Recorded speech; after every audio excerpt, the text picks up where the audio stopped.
Salut les héros déconfinés, c'est Merege, et aujourd'hui, le volume 2 des plans qui tuent, mes plans préférés de l'histoire du cinéma, et on va commencer instantanément, pas de blabla, avec un plan très furtif, très rapide, je vous préviens. C'est tiré d'une balle dans la tête de John Woo, et vous allez voir qu'il y a un personnage qui a un couteau à la main, hop, qui le balance, et il se plante, voilà, dans la gorge d'un méchant. Il y a du sang qui part de partout, et je n'ai jamais compris comment c'était possible d'avoir filmé ce truc, puisque il n'y avait pas d'effets spéciaux à l'époque, c'est mort, ça a été fait vraiment, je veux dire, en live. Il y avait des effets spéciaux, mais je veux dire, voilà, ça a été fait en live. Personne n'a jamais compris comment ils avaient réussi à faire ce plan complètement ouf. Donc, voilà, ça sera déjà l'occasion de se pencher sur ce film si vous l'avez pas vu. Et voilà, d'essayer de résoudre l'énigme comme ça de ce plan qui est complètement incroyable. Attention, c'est parti, on regarde ça tout de suite.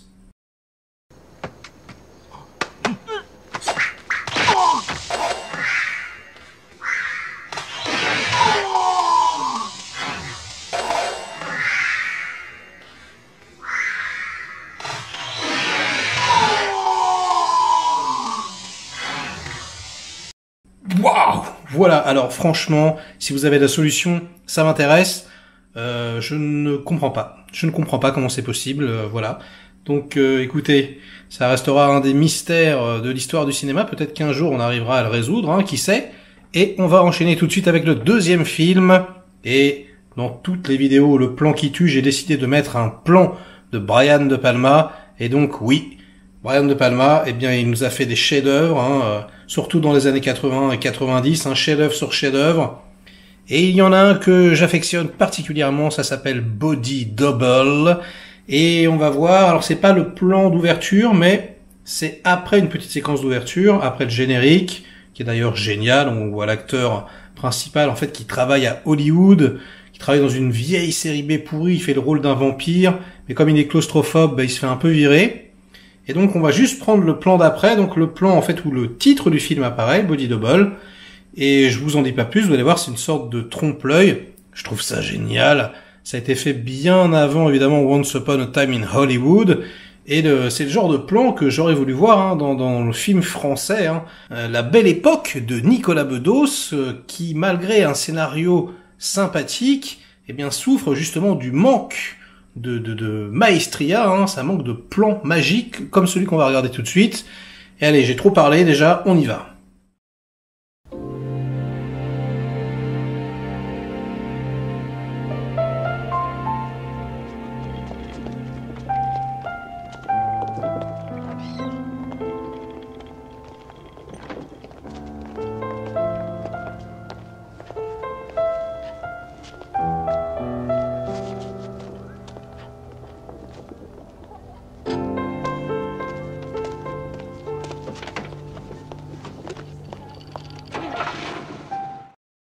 Voilà, alors moi personnellement je trouve ça magnifique, ce trompe-l'œil qui résume un petit peu tout le film, puisque c'est ça qui va se passer.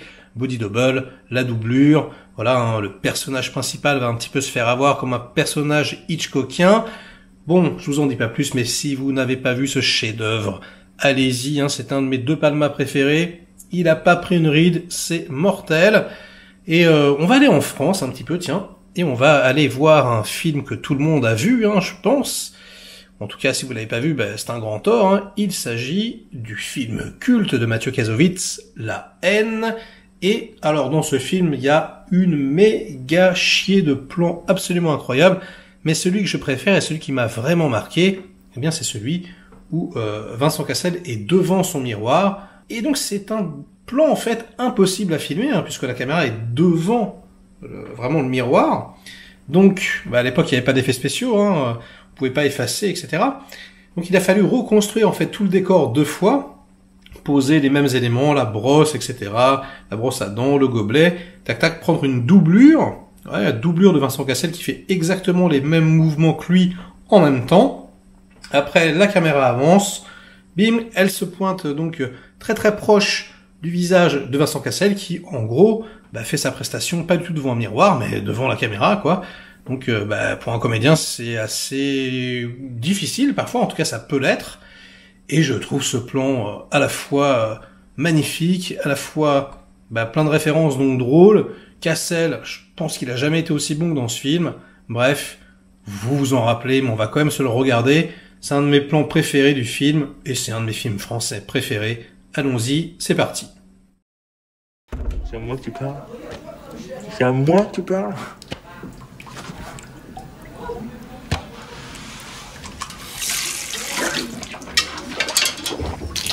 C'est à moi que tu parles, enculé, c'est à moi que tu parles. Hein? Ça, c'est à moi que tu parles, là? Oh, c'est à moi que tu parles. Mec, c'est à moi qui parle, cet enculé. C'est à moi qui parle, putain. C'est à moi que tu parles comme ça, mec.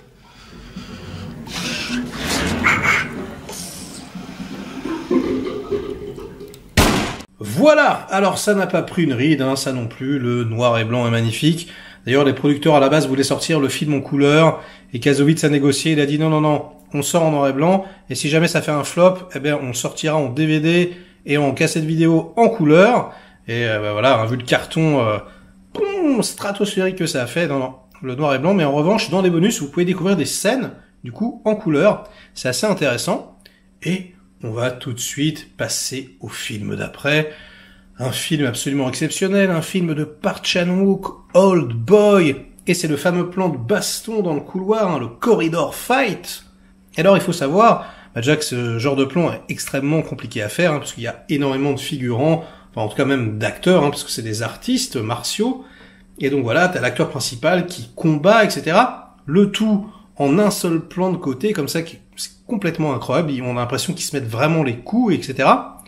Et donc il faut savoir que en Corée, il y a une tradition, lorsqu'on fait du cinéma d'action, c'est que les artistes martiaux adorent, en fait, et c'est même pas adorent, c'est je vous le dis, dans la tradition même, quand on fait un film là-bas d'action et d'arts martiaux, tout doit être shooté en une seule prise. D'accord? Donc ça veut dire que même si vous mettez 3 caméras et que vous coupez avec 3 caméras, eh bien, le mouvement du comédien, le mouvement de l'artiste martial, eh bien, sera le même. Vous voyez ce que je veux dire? Du coup, ça donne, comme ça, un aspect beaucoup plus réaliste et peut-être parfois un petit peu moins impressionnant que dans un film de Hong Kong, par exemple.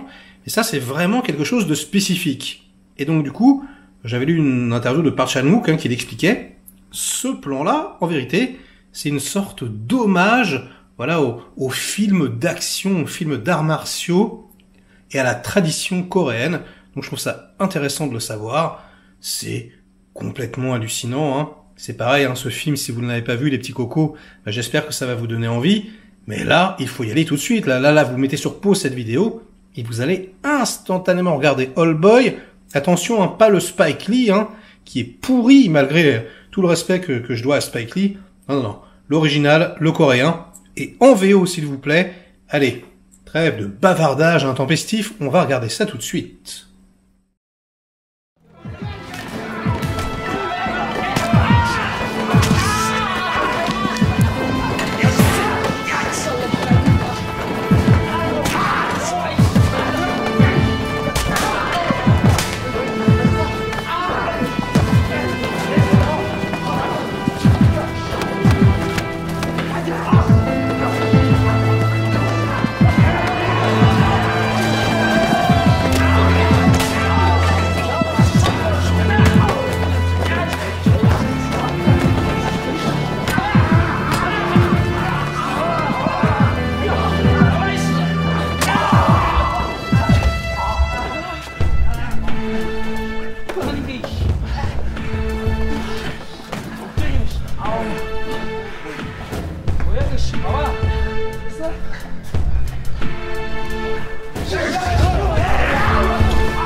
mais c'est complètement hallucinant. Franchement, je crois qu'on n'a jamais retrouvé un plan comme ça, séquence de baston plus puissant que ce truc.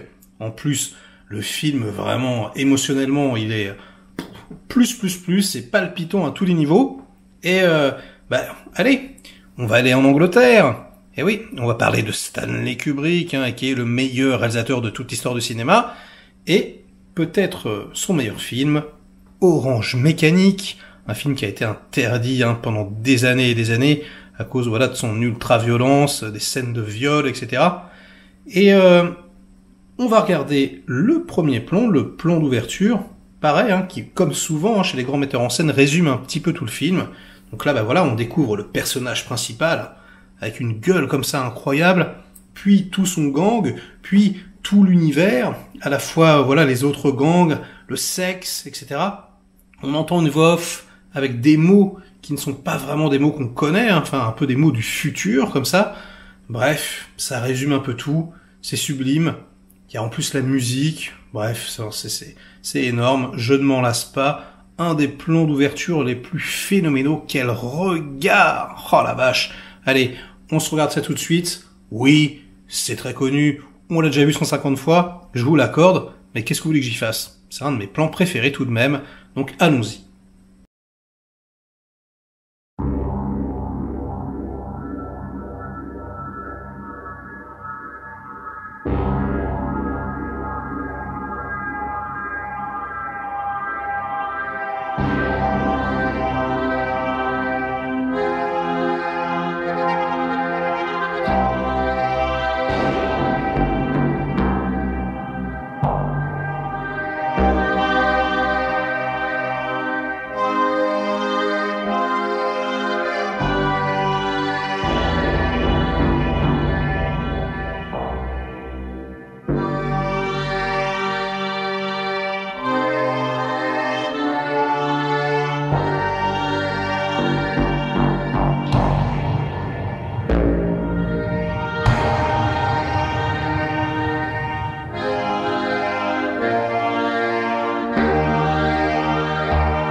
Il y avait moi, c'est-à-dire Alex, et mes 3 droguises, c'est-à-dire Pete, Georgie et Jim. Nous étions installés au Korova Milk Bar à nous creuser le Rasoudoc pour savoir où passer la soirée. Au Korova, on sert du lait plus. Lait plus Vélocette, ou Saint-Émesque, ou Drinkron. Nous, on en était au Drinkron. Ça vous affûte l'esprit et ça vous met en train pour une bonne petite fête d'ultra-violence.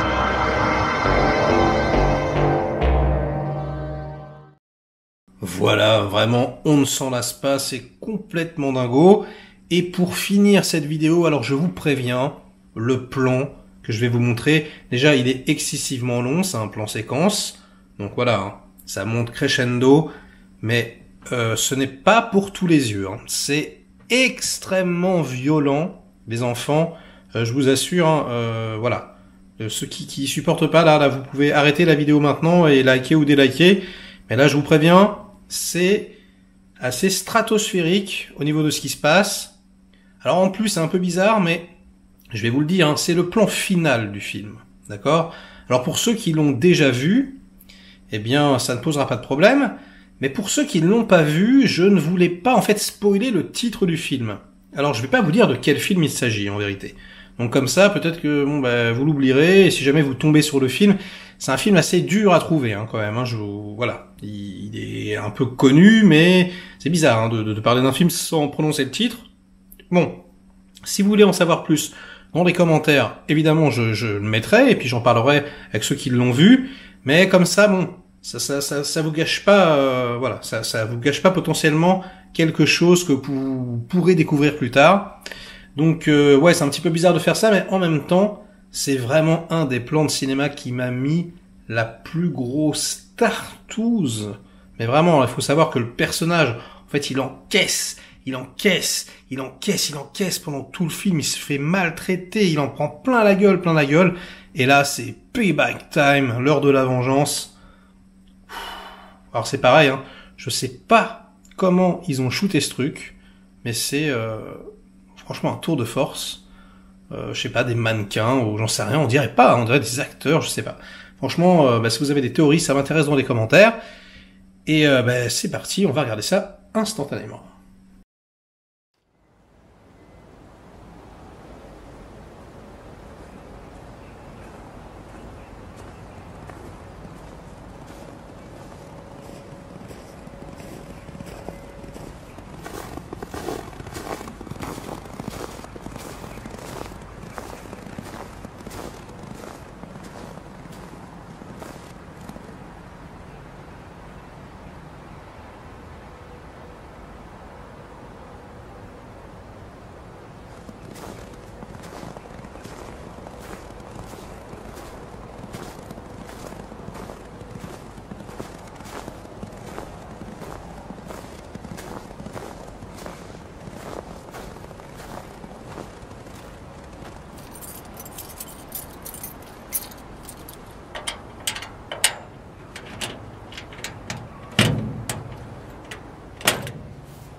Voilà. Oh là là, mais quelle violence, les enfants, mais ce film est absolument incroyable.